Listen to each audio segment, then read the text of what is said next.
আজকে আমরা একটা চিকেনের রেসিপি করে দেখাবো। এটি রুটি, ভাত, পরোটা বা পোলাওয়ের সাথে খেতে দুর্দান্ত লাগে, ইউনিক একটি রেসিপি। সেই জন্যে আজকে আমরা নিয়েছি চিকেন। এটা নুন আর গরম জল দিয়ে ভালো করে ধুয়ে রেখে দিয়েছি। আর এখানে 400 গ্রামের থেকে কিছু পরিমাণ বেশি চিকেন নিয়েছি।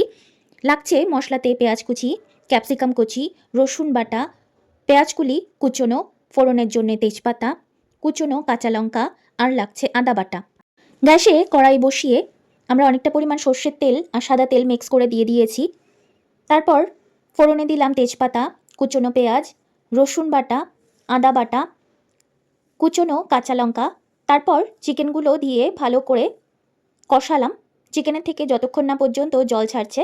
দিলাম স্বাদ অনুযায়ী নুন, পরিমাণ মতো হলুদ গুঁড়ো, কাশ্মীরি রেড চিলি পাউডারও দিয়ে দিলাম যাতে রঙটা ভালো হয়।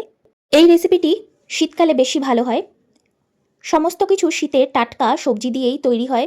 পেঁয়াজকুলি আর ক্যাপসিকাম যেহেতু শীতের সময়ই বেশ ফ্রেশ পাওয়া যায়, সেই জন্যে এই রেসিপিটি চিকেনে জল দেওয়া ছাড়াই কষাতে হবে খুব ভালো করে, অর্থাৎ জল পড়বে না বললেই চলে।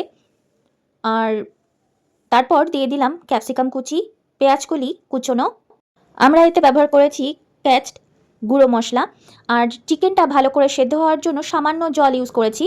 তারপর ঢাকা দিয়ে রাখলাম 5 মিনিটের জন্য। 5 মিনিট পর ফিরে এসে দেখলাম চিকেনটা সেদ্ধ হয়ে গেছে আর মাখো মাখো হয়ে এসেছে। তারপর 1 চামচ ঘি ঝরিয়ে পরিবেশন করলাম। আপনাদের কেমন লাগলো আমাদের আজকের এই রেসিপি ক্যাপসি চিকেন?